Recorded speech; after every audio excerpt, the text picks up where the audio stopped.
The Bear-Tooth Encounter. I spent 16 years in the Marine Corps, and when I got out around the 2017 holiday period, I felt kind of lost. I drove Uber for a while, helped an old platoon mate get his landscaping business up and running, and then dipped my toe into celebrity bodyguarding. But if working those jobs taught me anything, it's that I'm just not a people person. Working with Marines is different. There was structure to it, discipline, and no offense to the general civilian population, but y'all are animals. Not that Marines aren't, but driving people around dealing with paparazzi and having suburban housewives demand more respect than most Marine Corps officers would. That was a whole other level of ass pain. It got to the point where I was seriously considering moving into private security, which was something I promised myself I'd never get into. But then, funnily enough, the ex-Marine I spoke to who had a link to the industry ended up suggesting something completely different. Once I heard it, I couldn't keep my mind off of it. He said he knew a guy that had been in a similar situation, needed to transition back to civilian life, but more conventional jobs just weren't clicking for him. The guy worked a ton of different jobs, hated every one of them. Then almost at random, he decided to try being a wilderness guide for a little while. That was 4 years ago. His buddy had been a guide ever since, up near Marble Mountain, and said it was the best decision he ever made. I asked the ex-Marine guy a whole bunch of questions about it, and he told me what he knew. He said his buddy basically worked for himself, so he set his own hours and had the freedom to pick his own clients. Then all he did for a living was hike with folks, camp with them, and impart all the survival skills he'd learned in the military in the process. People paid him handsomely, too. It wasn't just some minimum wage thing. I guess his veteran status helped him out in that respect. But he was making great money all the same. We talked about the whole private security thing, too. But after we went our separate ways, it was the wilderness guide thing that really stuck in my mind. About 3 months later, I was driving up to Fresno for a job interview at a small veteran-owned wilderness tours company. The interview went great. I impressed the boss enough to get me hired, and I've been at that place ever since. I guess the reason I'm telling you all of this is because I thought working up in Fresno would be the beginning of my quiet and peaceful life as a civilian. I'd done 2 tours of Iraq, 1 tour of Afghanistan, saw my fair share of casualties, and lost count of the number of times I've been shot at. I'd always be a Marine, but I was happy not to have that life anymore. I didn't want the violence or the craziness or the danger. But in taking one particular job at this wilderness guiding company, I somehow ended up having a brush with something far stranger and far more frightening than anything I ever came across in the Marine Corps. It all started when my boss got a call from a solo hiker, we'll just call Chuck. Chuck wasn't the guy's name, but for a whole bunch of reasons, internet crazies being just one, I'm going to change the names of some people and places to protect the effect. Chuck wanted to hire a wilderness guide to take him to a certain hilltop out in one of the forests east of Fresno. He wanted to hike out there, camp overnight, and then head back the way he came. The easiest route to the place was about 18 miles off-road, and since Chuck wasn't an experienced hiker, I figured we could do around 9 miles the first day, then make camp, then walk the other 9 miles the next day before getting to the place he actually wanted to camp. He was in his mid-30s, wiry, and not the most athletic of people. So when we met for the first time to walk him through the journey that we'd laid out for him, I knew that I'd made the right decision to take it easy on him. We began for 3 nights. We'd provide everything he needed in terms of food, water, and equipment. All he needed to do was show up in suitable clothing, and we'd take care of everything else. That first meeting was a Tuesday afternoon, and it was an important one too. Because if either of us decided that we wouldn't be comfortable guiding someone into the wilderness, then the hike was a no-go. We never took anyone we figured would be in danger to themselves while out in the wilderness, not just because we were afraid of lawsuits, but because it's straight-up irresponsible. But then, when Chuck stopped by the little strip mall office that we were operating out of, he seemed fine. He paid attention during the brief, respected the fact that I had the final say when it came to keeping him safe, and was polite and well-spoken while he agreed to our other terms too. There wasn't a single warning sign that gave us any indication of what might happen or what he might do. And so, that Friday morning I met Chuck at the office, and we drove down towards our line of departure together in my truck. We set off just after 6:30 in the morning, so neither of us were in the mood for talking on the drive out to the park. But after we got going on the hike, we got into a little small talk. Chuck asked about my time in the Marine Corps, and I told him a story or two. PG-13, of course, so not to freak him out or anything. After that, I asked what Chuck did, and he told me that he was some kind of professor. Not the teaching kind, though. He was like the researching kind at a university. He told me he specialized in physics, but I'll be damned if I could tell you exactly what he said. It was something like something theory, and I actually laughed out loud when he asked if I'd heard of it or not. He didn't figure I had, but he asked all the same. Then, he gave me a little breakdown of the kinds of things he researched. Again, I can't say that I could ever recall any of it. It all sounded like mumbo-jumbo to me, but you can tell that he was a seriously intelligent dude, and that the work that he did was pretty important. Not long after, we got on to why he wanted to go out onto this particular hilltop, and for the sake of ease, I'll just call it Beartooth Mountain. Generally speaking, we didn't ask exactly why people wanted to visit this or that mountain, because the answer was usually a variation on "we heard it's got nice views." Beartooth was no different. It had awesome views, and it was definitely much easier to get to than most other peaks.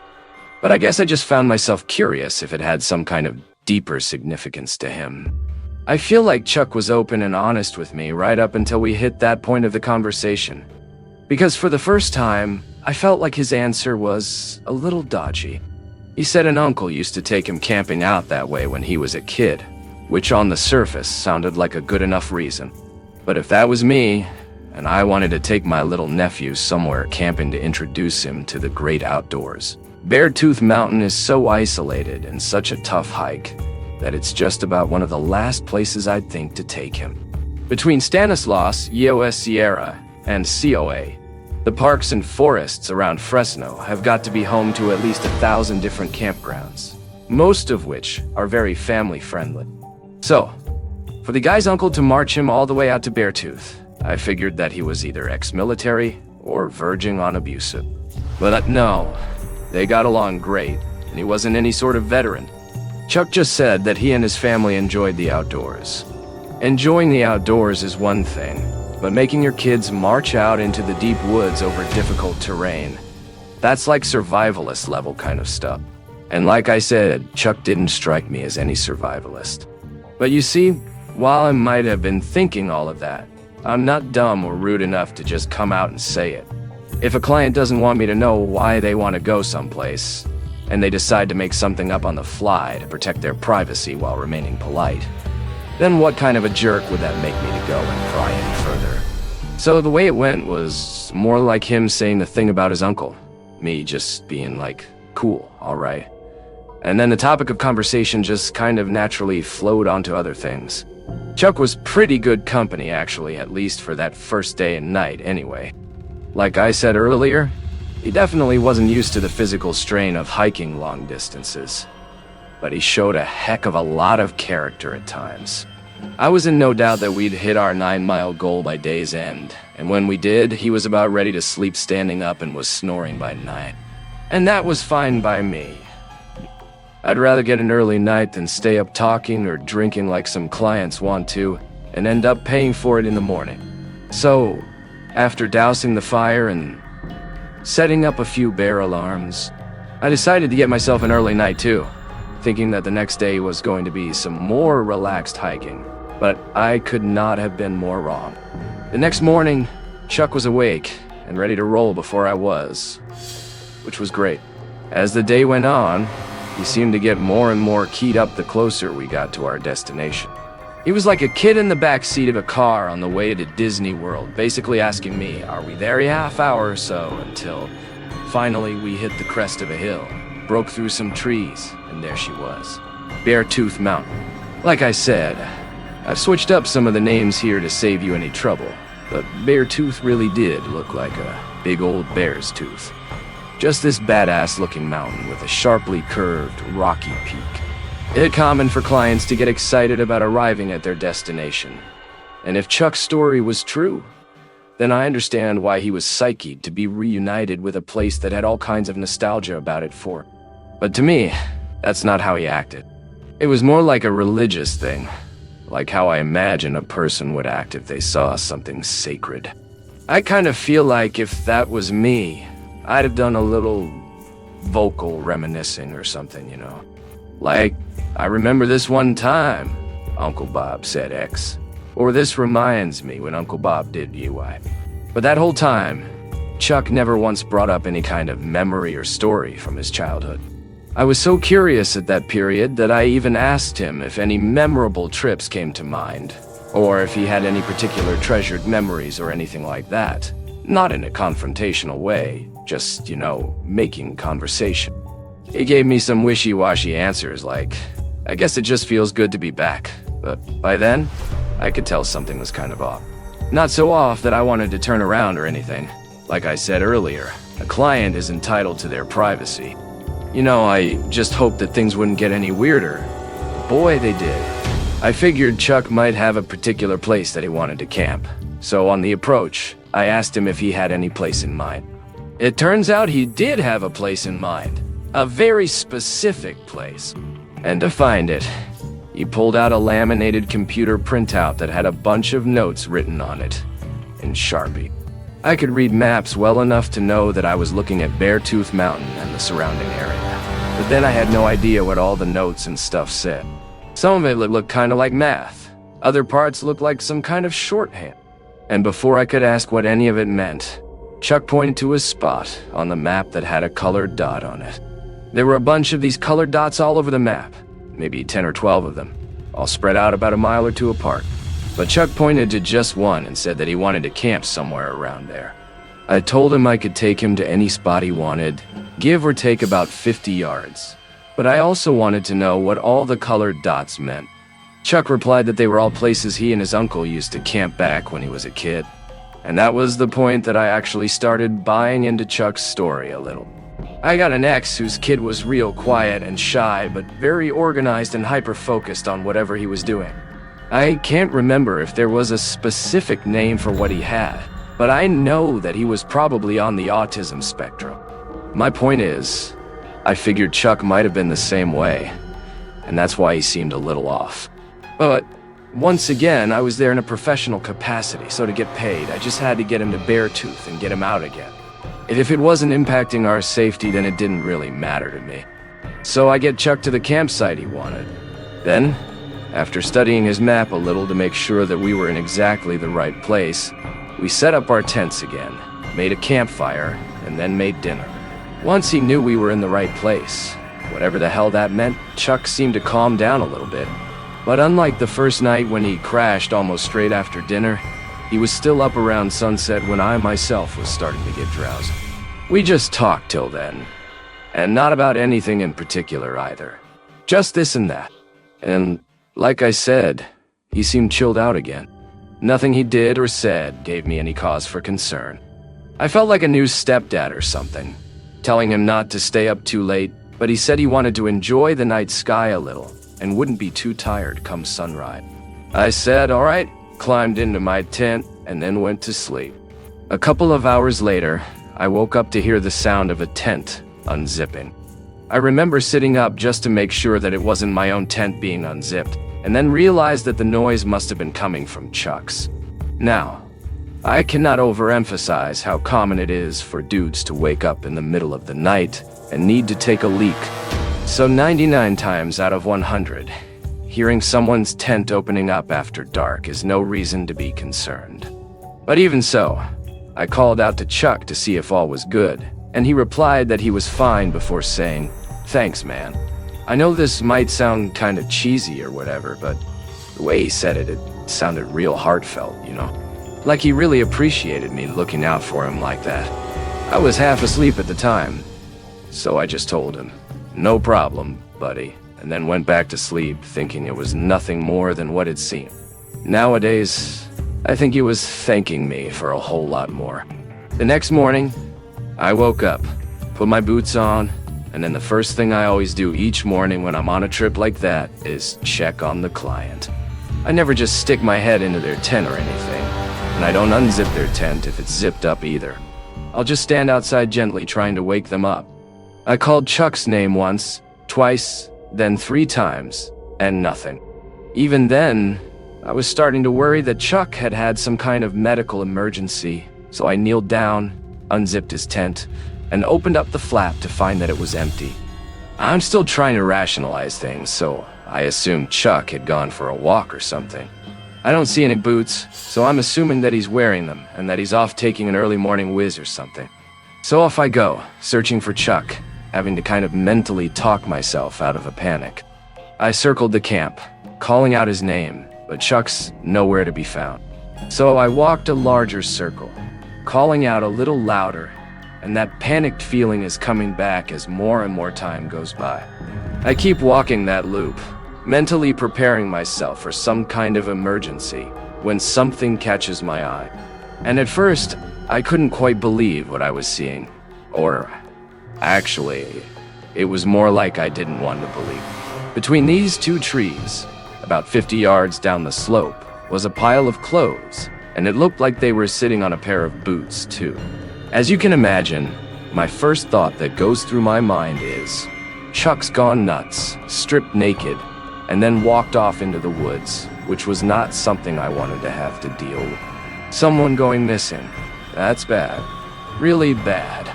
Someone going missing after taking off all of their clothes? I think we can agree that that's a whole other level of crap hitting the fan. So right after I see the clothes, and I'm 100% sure they're Chuck's, I start off on emergency procedures. So that's call the Rangers, call my boss, call everyone I possibly can, then get a head start on searching for our client. Situations like that are always time critical, but then my situation was even more so for obvious reasons. So I went running back to where Chuck's clothes were and started looking for any signs of a trail. Now, here's where I'll admit that I've never been much of a tracker. So all I really did was walk off in the direction I figured he might have gone. But I didn't find anything but empty woods.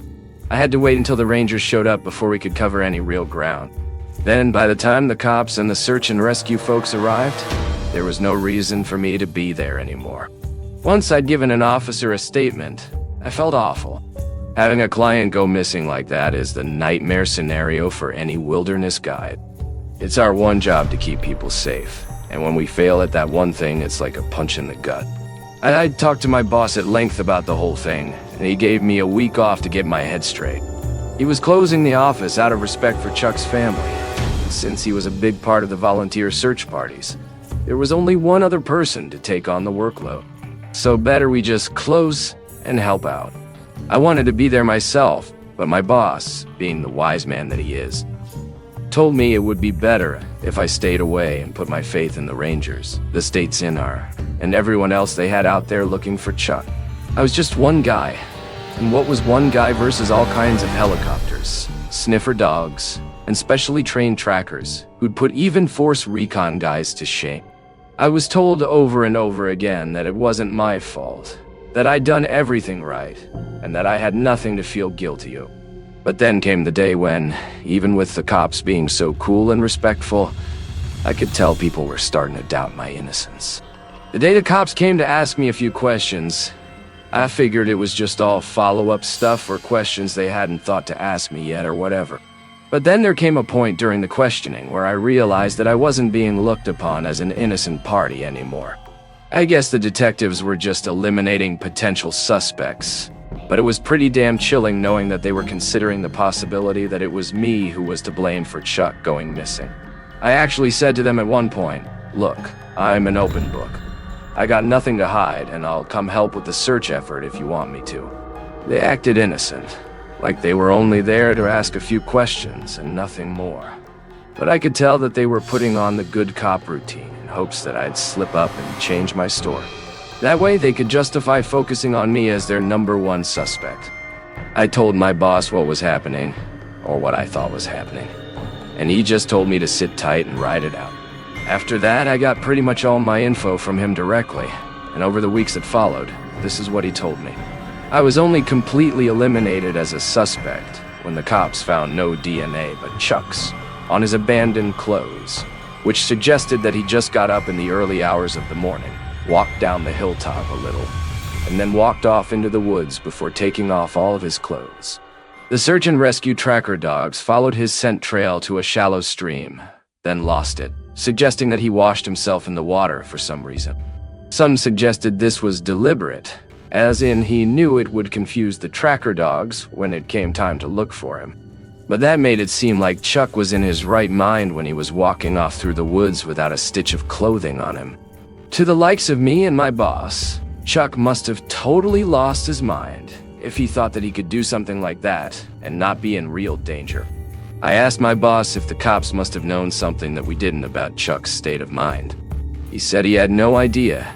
He'd been involved in a couple of missing person cases before, and that Chuck's case made no sense to him whatsoever.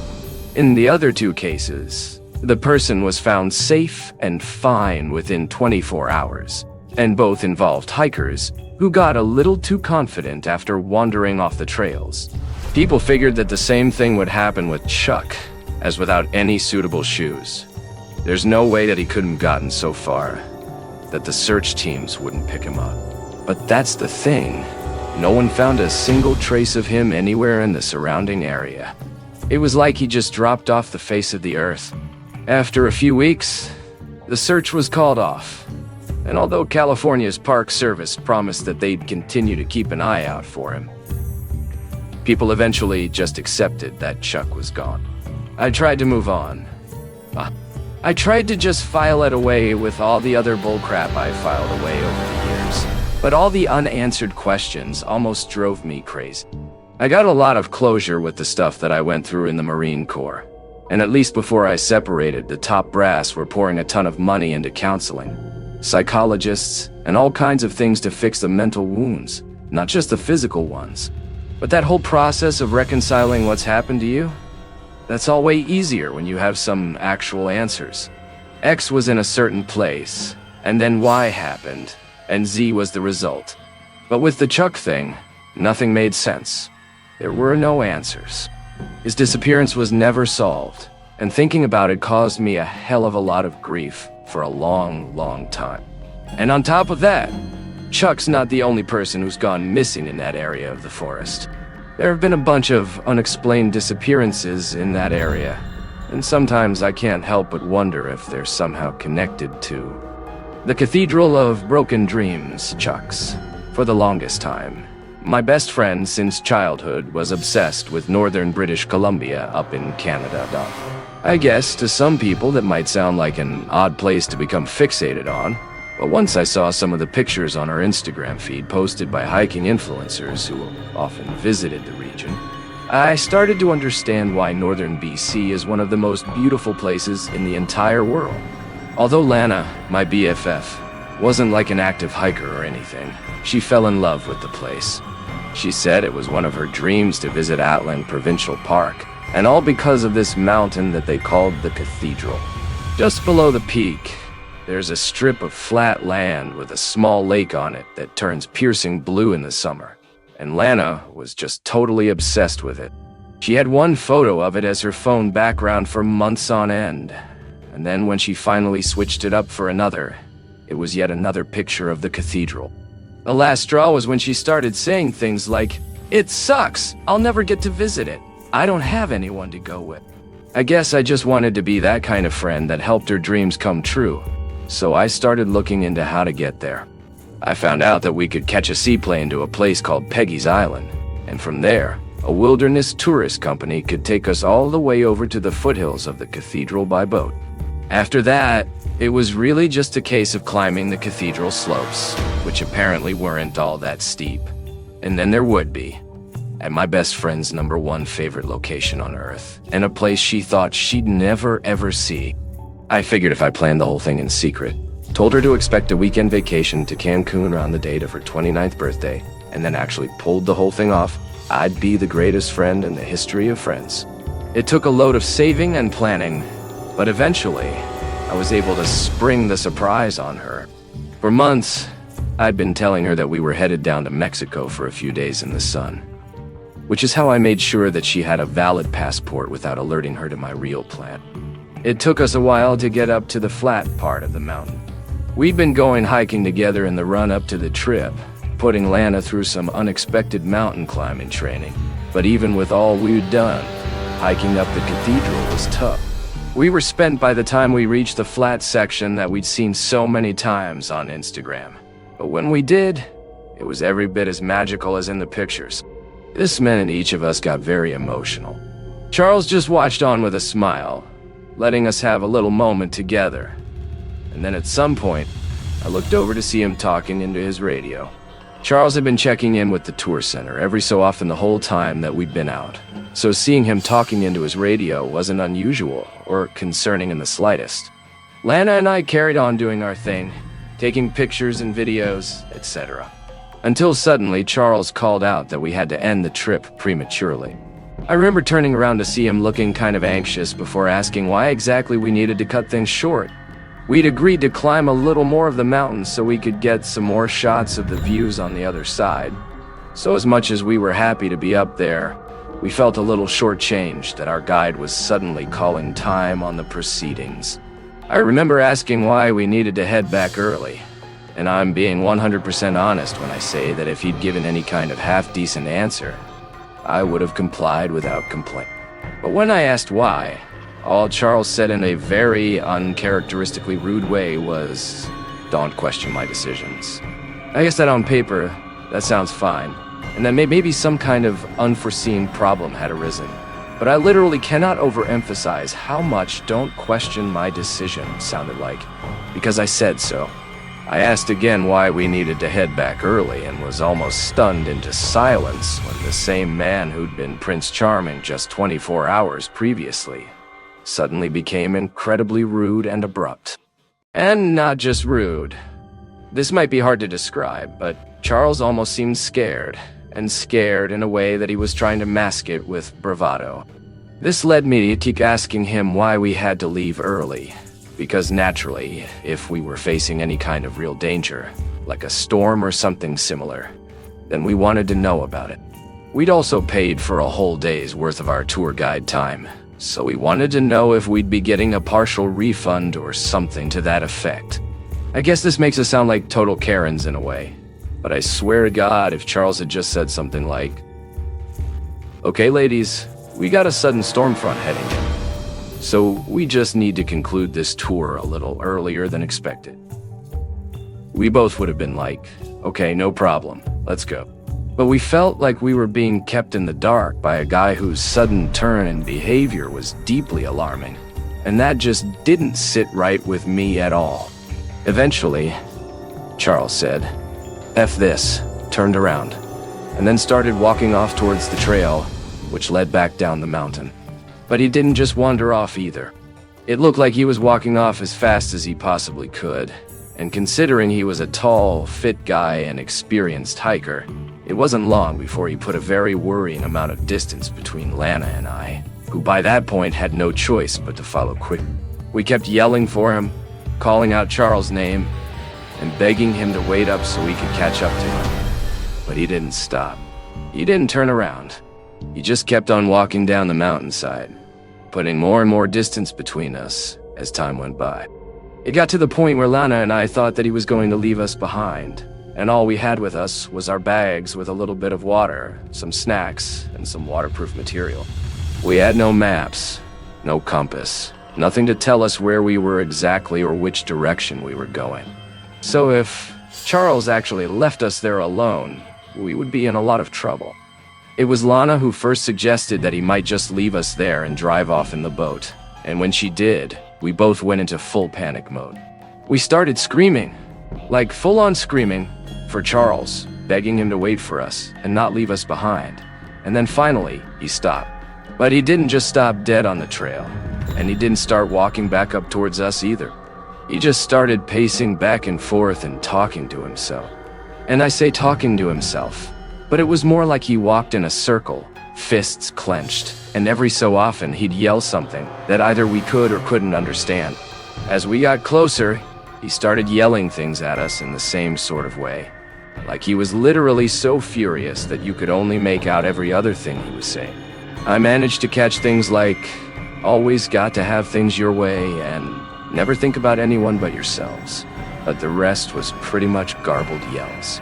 I guess instinct kicked in for me, because I started apologizing to Charles over and over, because by then I'd have done almost anything to get him to calm down so we could just leave in peace. Lana started apologizing too, but it didn't seem to do any good.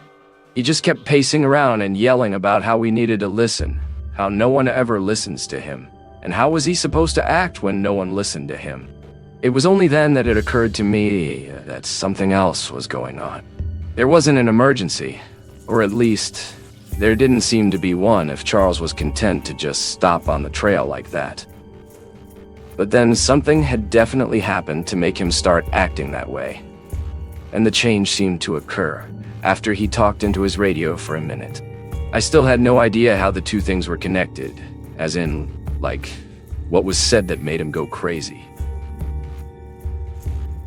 But it definitely seemed like he was having some kind of breakdown right there on the mountainside. We kept apologizing, begging him to just calm down and take us back to the tour center. And although we eventually agreed, Charles' mood did not improve.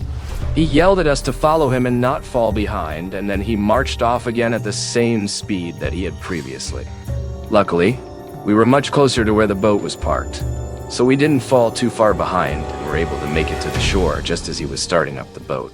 He was still yelling when he told us to climb in, and he also seemed to be gradually calming down like he was on the back end of whatever he was going through. Only with that in mind did we climb back into the boat, but Charles hadn't finished just yet. As he drove us across the lake, Charles carried on that thing of, like, being quiet for a while, and then yelling a curse word or something, but he also drove way faster than he had before, to the point that it was actually scary.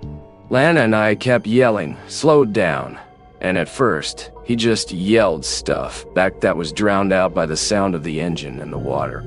We went a little further and started yelling again for him to stop, and then suddenly he did. He stopped the boat right there in the middle of the lake, turned around, and just sort of seethed at us. He was so flushed.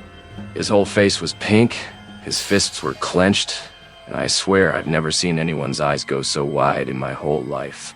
I thought he was going to hurt us, kill us even, and out there in the middle of the lake we had nowhere to run and nowhere to hide. It was like he was thinking about it, really weighing up his options, and the voice that was saying "don't hurt them" was only just barely winning. For as long as I live, I'll never ever forget the sound of Lana saying, "Please don't," in this really shaky voice. I think that actually made him snap out of it a little, because after that, he turned around, got back in the little driver's seat, and then carried on driving the boat back to the dock, or whatever, and only by this time in complete silence. All Lana and I did was sit there in the back of the boat, eyes glued to the back of Charles' head, shaking with fear while we each hoped that he wouldn't turn around or stop the boat again. As soon as we arrived back at the dock, Lana literally jumped off the boat onto the wooden dock before Charles had a chance to even bring the boat to a complete stop. I was quick to follow her, but as Lana ran all the way back to our tents, I turned back to give Charles a piece of my mind, basically about how we were going to get him fired for the way he treated us. Again, total Karen thing to say, but it was literally the first thing that came to mind, and all I was thinking about in the moment was warning his boss or coworkers that he was having some kind of violent episode. I guess I was feeling brave because we were back on dry land, but as Charles climbed up onto the dock, I kept on berating him, which admittedly was not the best idea ever, because after finding his feet, he walked towards me, wrapped a hand around my throat, and started to squeeze it.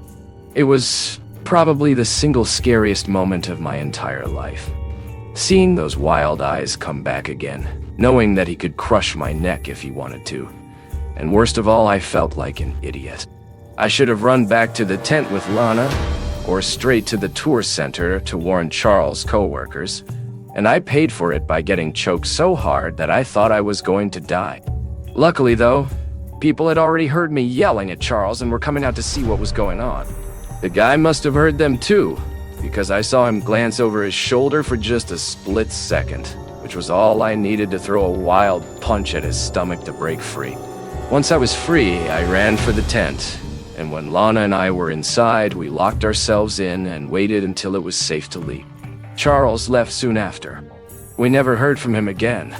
As for the tour company, they didn't acknowledge that anything had gone wrong. But I know one thing. If you're ever up in northern BC and you see a place called 𝗥𝗲𝗶 Provincial Park, and more specifically the cathedral, stay far, far away. The Cannibals Trail, the Alfred Packer Store. On January 21st of 1842, James and Esther Packer welcomed the first of their 3 children into the world. He was born in Pennsylvania's Allegheny County, not far from the city of Pittsburgh, and the name they gave him was Alfred. When Alfred was around 10 years old, his father moved the family to Orange County, Indiana, where he found work as a cabinet maker. Alfred was slow to adjust to the sudden relocation, struggled to find friends among the local children, and developed profound melancholy as a result. Familial relationships became strained, and during his 16th or 17th year, Alfred left home in the middle of the night, leaving a note which read, "Never coming back."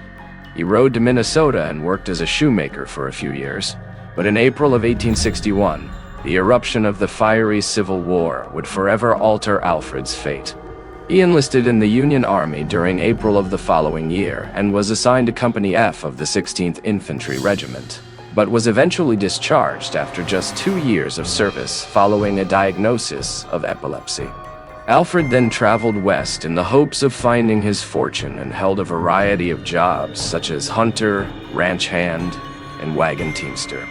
Yet, wherever he went, Alfred proved deeply unpopular with his co-workers, allegedly owing to his argumentative personality, his near-pathological lying, and his reputation for theft. But by the time Alfred arrived in Utah Territory, he'd discovered a profitable profession which suited his contempt for both authority and discipline. For thousands of years, certain individuals have specialized in guiding unwary travelers across vast and perilous stretches of terrain, and such people were mentioned frequently during the earlier chapters of American history. For instance, Lewis and Clark's 1804 expedition through the American West relied heavily on the knowledge of a Shoshone woman named Sacagawea, and the likes of Jim Bridger and Kit Carson made their names trading on their knowledge of the western frontier. A generation later, migrants seeking to flee the aftermath of the Civil War found that skilled wilderness guides were essential to surviving the journey west, and as a result, a capable guide would expect to make vast amounts of money. Alfred rather fancied the idea of becoming a self-employed wilderness guide, but in truth, he was a dangerously inept navigator. He drew the eye of many a dissatisfied customer, and was responsible for at least 2 fully loaded wagon trains becoming lost on their way to Oregon. He was ignorant, obnoxious, and incompetent, yet the demand for wilderness guides was so high that despite his reputation, he continued to find paying work. One such group of potential employers was headed by a man named Robert McGrew, who intended to prospect for gold near a place called Breen Ridge, Colorado. In the winter of 1873, the party consisted of 20 men whose journey would take them from Utah's Salt Lake City to the San Juan Mountains, around 300 miles to the southeast. It would prove a hazardous journey, and the men were in dire need of a capable guide. So once they reached Provo, a man named George T.R. was sent out to find one. He returned with a 23-year-old gold prospector, who just so happened to know the route to Colorado like the back of his hand. Yet this prospector was none other than Alfred Packer. Packer was not 23 years old. He was actually 31 in November of 1873, and as previously stated, he was relentless in his fabrication. Although Packer had a small degree of mining experience, he was no prospector, nor had he ever been to the San Juan Mountain. But in sensing the desperation of McGrew's party, he saw an opportunity to profit. Packer told them that for the price of $25, around $700 in today's money, he could lead them to the gold country south of the Colorado Territory. The group accepted, and off they went. Almost immediately, Packer's incompetence became painfully obvious to 𝗥𝗲𝗏 and his companions. Those who made it to Colorado later said that Packer was not once, but twice, caught stealing rations from other travelers. But since it appeared that his services were indispensable, he was shown mercy each time. The group's slow progress also meant that by the time they reached the more hazardous sections of their route, they were beset by harsh winter weather. Heavy snow hid the path ahead, forcing the party to rely almost entirely on their compass for direction. And due to Packer's inexperience, it wasn't long before they became completely lost. When their rations ran out, the men ate horse feed. When the horse feed ran out, they ate their horses. But in the third week of January 1874, the party came across an isolated island of salvation in the form of a Native American encampment. 𝗧𝗵𝗿, also known as the white man's friend, made his winter encampment in the 𝗥𝗲𝗹𝗁𝗏 Valley near modern-day Montrose. He was famous for his generosity to needy travelers and supplied 𝗥𝗲𝗏's party with food and lodging, by which they could regain their strength for the journey to come. However, 𝗧𝗵𝗿 strongly recommended that the party postpone their expedition until spring, since they were likely to encounter dangerous winter weather as they reached the San Juan Mountains. The natives knew that to undertake such a journey would be to risk certain death, and 𝗧𝗵𝗿 offered to shelter their party until early spring, whereupon they could continue their venture in relative safety. The party of 20 convened to discuss their options, but 11 of them refused to accept the chief's offer. In their view, delaying their expedition until early spring would roll out the red carpet to other, less risk-averse prospectors. Delay their journey and they miss out on the lion's share of the gold. A few days following his arrival at 𝗧𝗵𝗿's camp, Robert 𝗥𝗲𝗏 approached him with their final decision. 11 of them would continue on towards the Los Pinos Indian Agency, which was the closest outpost to the camp, and proceed onward to Breckenridge. From there, 𝗧𝗵𝗿 stated that he respected the party's courage and provided them with food for their journey, as well as safe directions to bypass the mountains. However, just hours into their journey, Alfred Packer announced that he had a better idea. Instead of bypassing the mountains by way of Indian territory, Packer proposed the group take a much more direct route through the mountains. Obviously, most of the party understood Packer was an incompetent navigator. But at this juncture, it seems their desire for enrichment outweighed any kind of common sense. 5 of the party continued along the safer route, but 6 others, Packer included, decided to risk the snowy passes of the San Juan Mountains. Aside from Packer himself, the group consisted of Shannon Wilson Bell, James Humphrey, Frank Butcher Miller, George California Noon, and Israel Swan. 𝗥𝗲𝗏 and a handful of his loyalists proceeded to aid Packer's group in their initial departure, but once the snows grew too deep for heavily laden pack horses, they unloaded Packer's supplies and then headed back to the chief's encampment. Packer and his party then continued along the Gunnison River and began climbing the higher paths which led into the mountains. But this, as many have reasoned, was pure insanity. The men had less than 2 weeks' rations, no snowshoes, no flint to light a fire, and wore clothing that was thoroughly unsuited to the intense Colorado winter.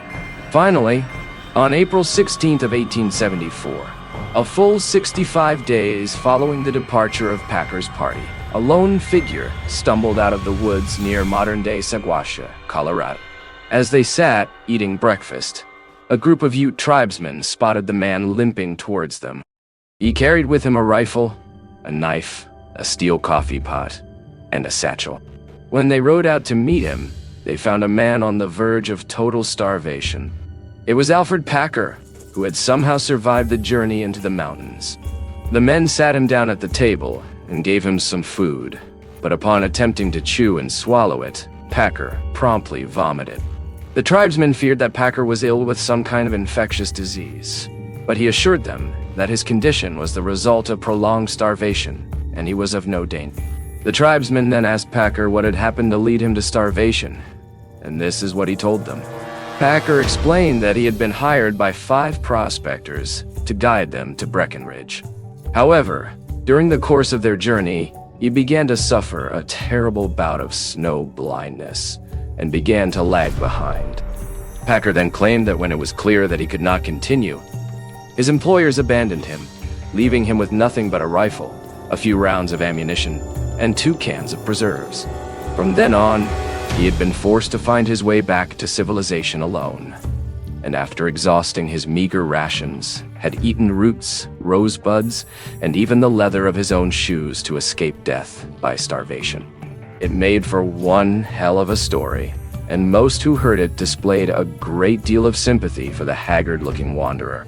Yet, to other, more senior members of the tribe, Packer's story did not match his condition. Packer had not been the first unwise traveler to have erred under the might of the Colorado winter, but others who'd emerged from the forests of the San Juan foothills had been so malnourished they appeared skeletal. Alfred Packer, on the other hand, looked relatively healthy, and the bloating around his cheeks and chin suggested that he'd been binging on cheap whiskey. Under the assumption that Packer was dead broke, the Indian Agency's Justice of the Peace purchased his Winchester rifle for the generous price of $10. The filthy pre-owned rifle could have been purchased for considerably less, but the money was partly intended to help poor Packer get back on his feet. Having seen enough horrors to last a lifetime, Packer claimed his days as a wilderness guide were over, and that he intended to return home to Pennsylvania. But upon his arrival in the nearby town of 𝗧𝗵𝗲, Packer began a veritable spending spree. He purchased a horse for $70, spent $78 on whiskey and tobacco in Otto Mears General Store, then dropped $100 to book the finest hotel room at Dolan's Saloon for the foreseeable future.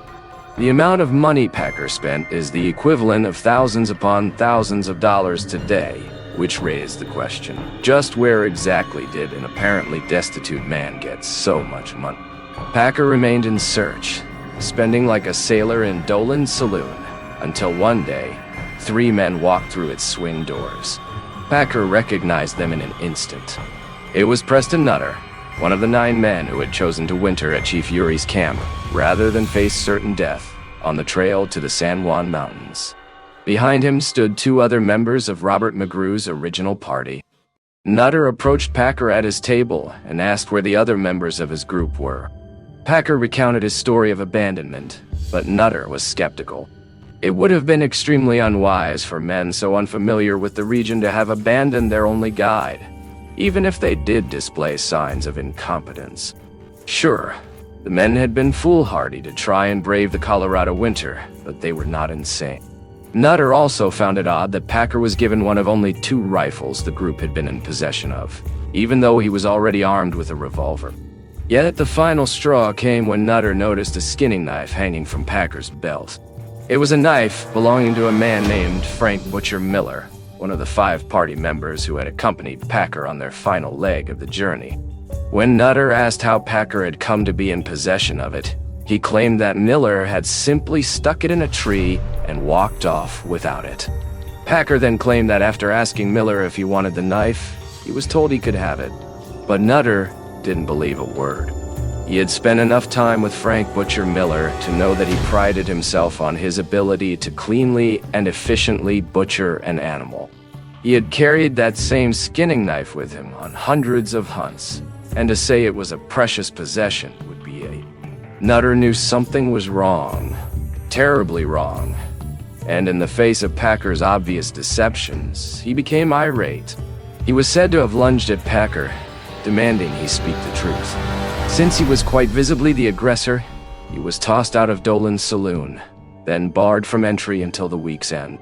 Meanwhile, back in Colorado, the 5-man splinter group who rode on toward the mountains, rather than winter with Chief Urey, arrived at the Los Pinos Indian Agency.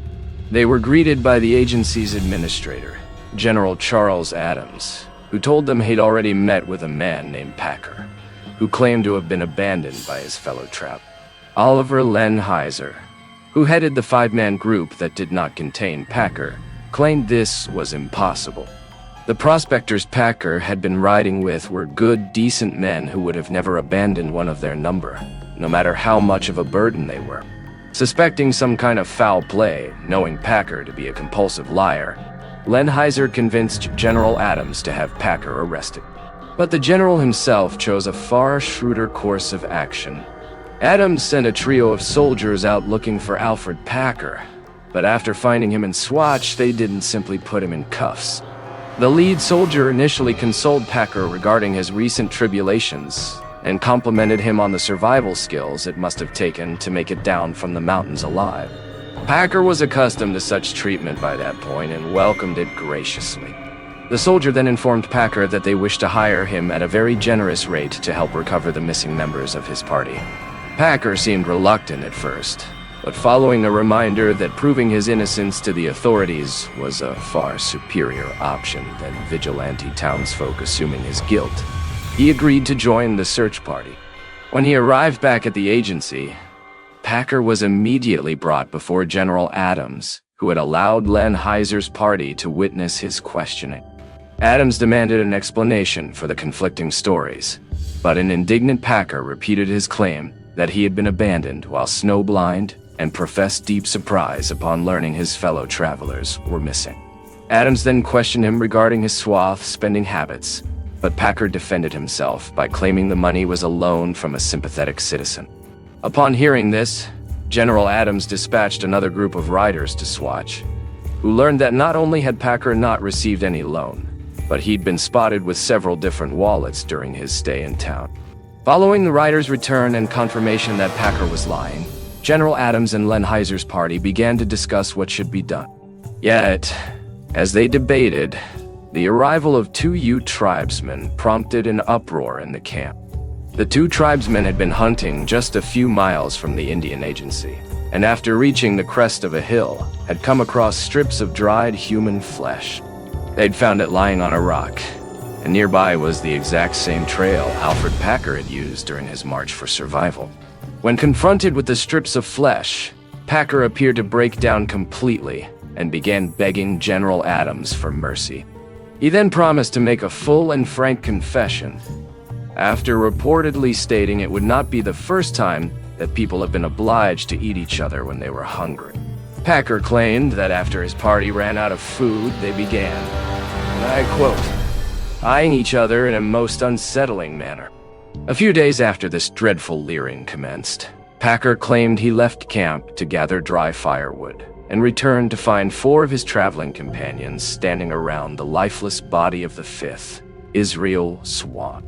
Swan, who was said to be the oldest of the 5 men, was killed instantly when he was struck from behind with a hatchet. In the process of dismembering Swan's body, Packer claimed the group found several $1,000s in cash on his person, and after dividing the money between them, they began roasting and eating chunks of the dead man's flesh.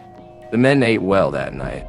So well, in fact, that just 2 days later, they were once again completely out of food and racked by ravenous hunger. They tried hunting and set snares for rabbits and other small game, but after fresh meat eluded them, a conspiracy was struck.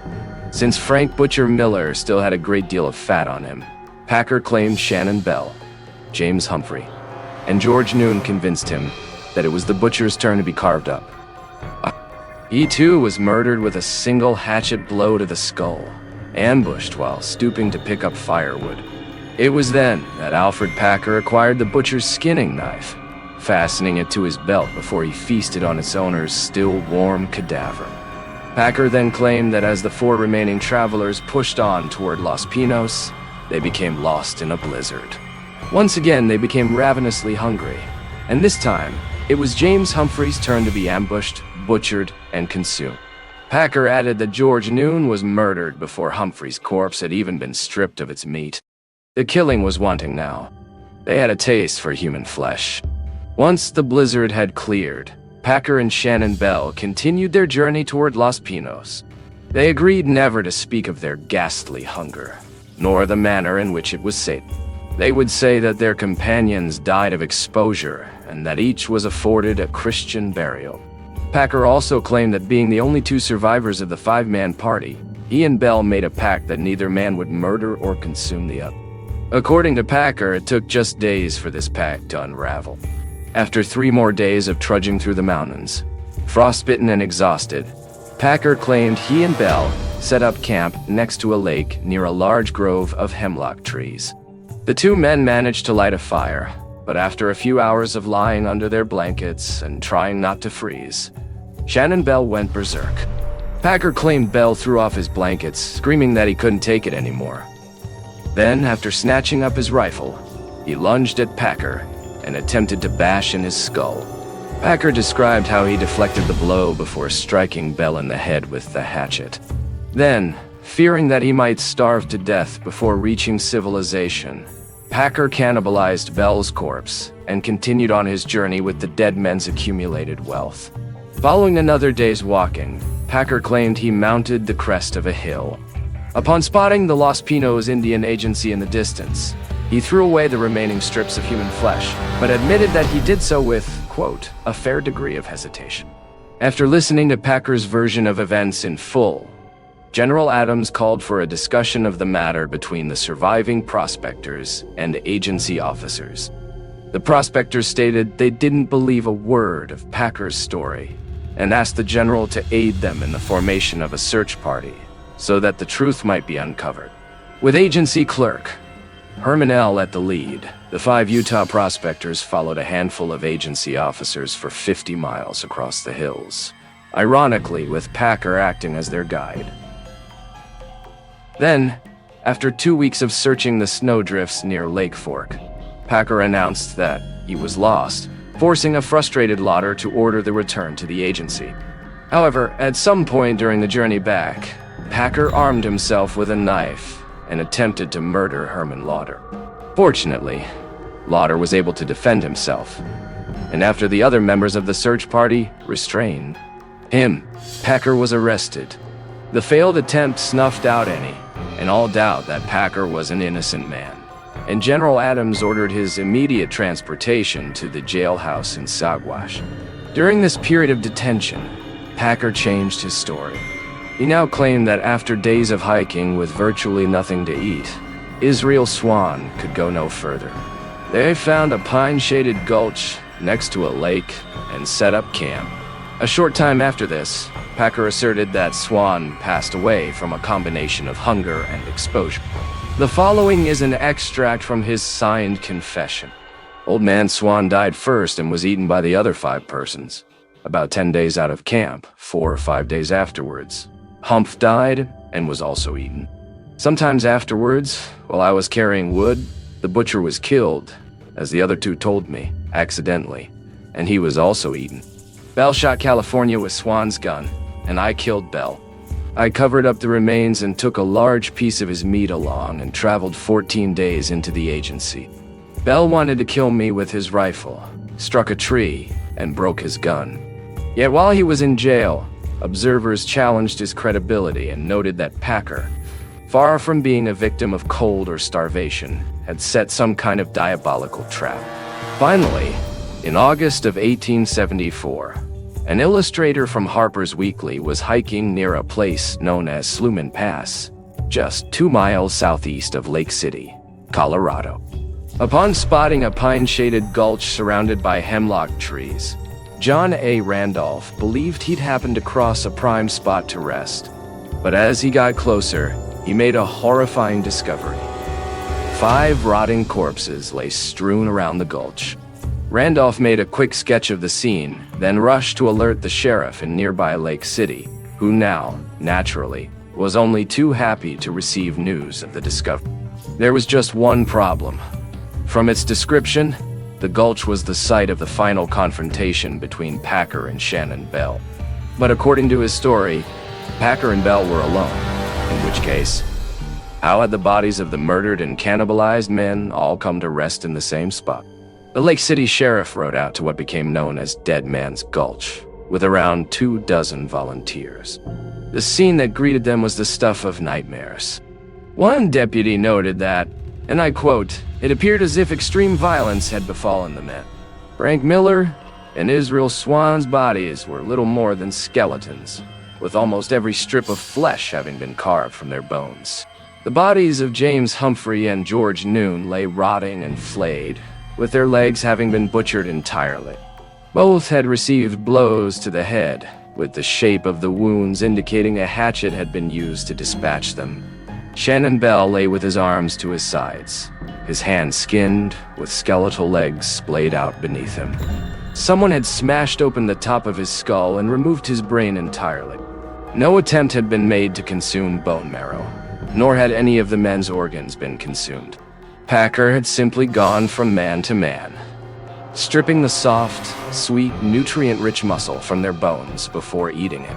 The remains of the fallen prospectors were buried where they lay, and when word reached the 𝗥𝗲𝗿 County sheriff, he sent half a dozen deputies to the jail to confront Packer with their newfound evidence. But when they arrived at the makeshift prison cell on the outskirts of 𝗥𝗲𝗿, Packer was nowhere to be found. In order to prevent his summary execution by bloodthirsty vigilantes, the town sheriff decided that Packer would be held in a makeshift cell on a ranch owned by the county. The cell was little more than a dilapidated log cabin. At the time of Packer's arrival, it was almost completely unfit for human habitation. Prior to the discovery of the missing prospectors, Packer had been held there for months with no evidence, no bodies, and no formal charges levied against him. Yet, while there were many who were only too happy to see Packer under lock and key, just as many saw his detention as unjust. Some bemoaned the extensive tax bill Packer's imprisonment racked up, while others argued it was unconstitutional to incarcerate a man merely suspected of a crime. Such talk among the townsfolk appeared to have generated a great deal of sympathy for Alfred Packer, because when the deputies arrived in late August of 1874, they found the cabin unguarded and deserted. Someone had helped Packer escape, as 𝗥𝗲𝗿's sheriff organized both professional and volunteer tracking teams. Local citizens discussed theories on what had motivated Packer to murder and consume his traveling companions. Many believed that he simply attached himself to the party under the false pretense of being familiar with the area, and that ultimately the men had died because of his incompetence. However, a much more popular theory involved Packer leading the party of 5 into the mountains with a premeditated plan to kill and rob them.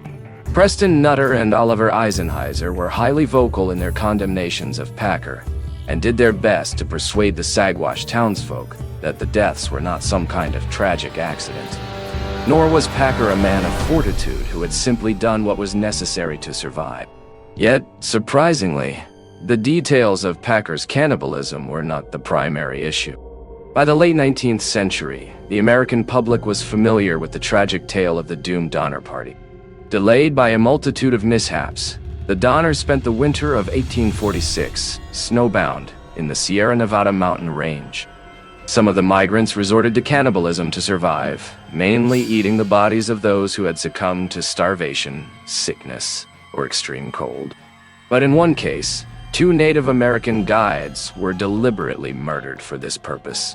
News of such ghastliness spread fast among the American populace. But after a lengthy national discussion, many expressed a great deal of sympathy for the Donners, and while many argued that they themselves would not have committed murder, very few were able to categorically state that they would not have resorted to cannibalism if placed in the same dire circumstances. So in the case of Alfred Packer, the most pertinent question was, did his companions die as a result of his incompetence, or was greed the motivating factor? By early spring of 1883, Packer had been on the run for almost 9 years. Despite being one of the most infamous individuals in the entire United States, there wasn't a single reported sighting of him for almost a decade.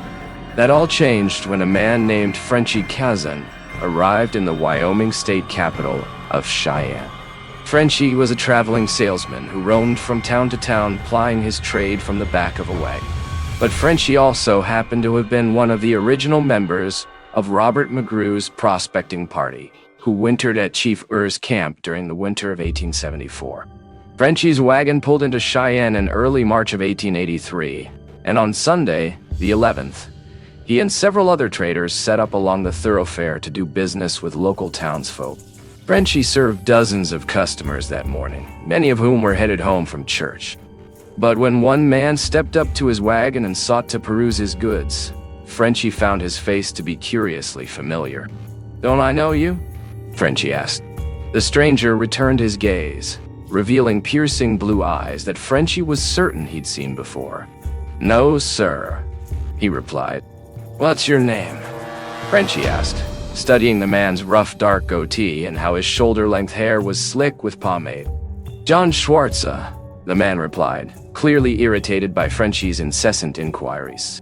Frenchie apologized, claiming he'd confused the stranger with an old acquaintance. Yet, in truth, there had been no such confusion. Frenchie Kazan was quite certain of the stranger's identity, and following the conclusion of their business, Frenchie rushed to the local sheriff's office and begged them to send a message to General Charles Adams of the Los Pinos Indian Agency. A dangerous fugitive was present in Cheyenne, one that had been wanted for murder for the past 9 years. His name was Alfred Packer. General Adams and a handful of agency officers rode day and night until they reached Cheyenne. Then, following the confirmation of his identity, Packer was taken to Denver by train on March 16th of 1883.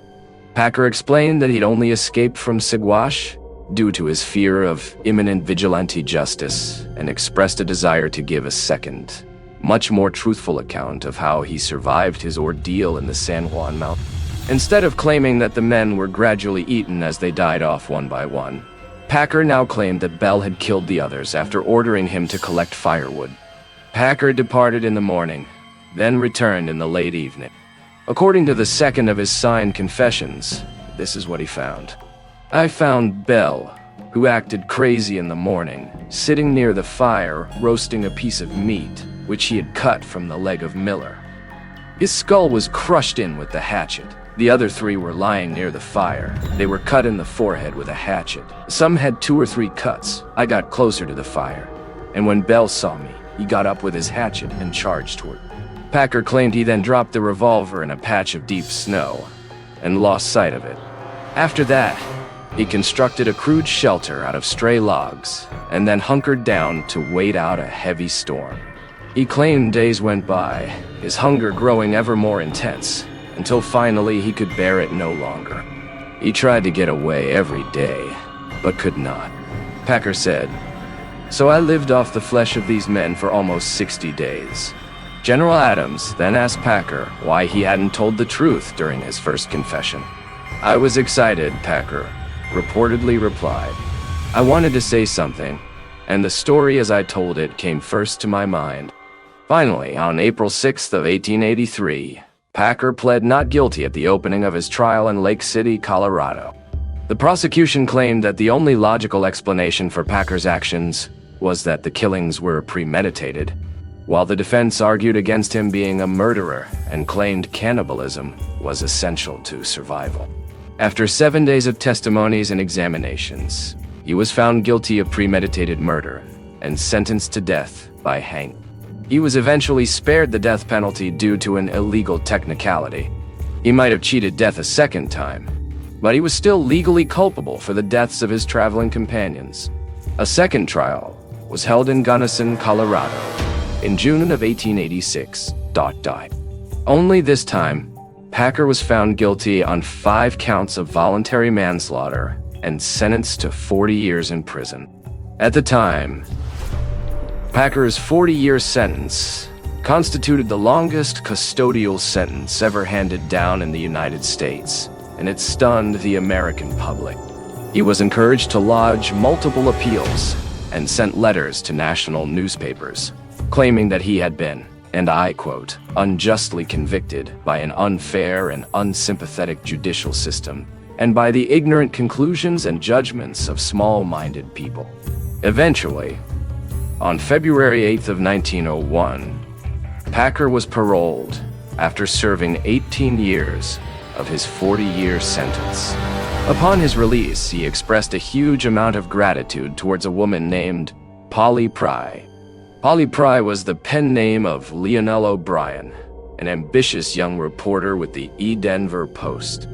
Upon learning of Packer's military service, she used her platform to paint him as a courageous former soldier whose only crime was getting caught up with what she referred to as a regrettable situation. She called him a victim of circumstance who did what he had to do to survive. but one who had been, quote, crucified for violating civilized sensibilities by having to resort to cannibalism. The column inches she dedicated to Packer prompted the launch of a petition, one which made it onto the desk of the Colorado governor, Charles Thomas. Thomas was initially reluctant to involve himself in the situation, but after months upon months of pressure, one of his final acts as governor was to have Alfred Packer paroled under the condition he would not attempt to profit from his story. 6 years following his release, on April 23rd of 1907, Alfred Packer passed away in Jefferson County, Colorado, aged 65 years old. Some have cited his cause of death as being dementia, others blame a stroke. And while rumors abounded that he became a vegetarian before he died, many reported Packer as living modestly and charitably during his final few years. Buried in Littleton, Colorado, Packer's grave is marked with a veteran's tombstone, listing his original regiment from 1862. But while he might well lie in a soldier's grave, his reputation will always be that of a charlatan, a murderer, and a cannibal.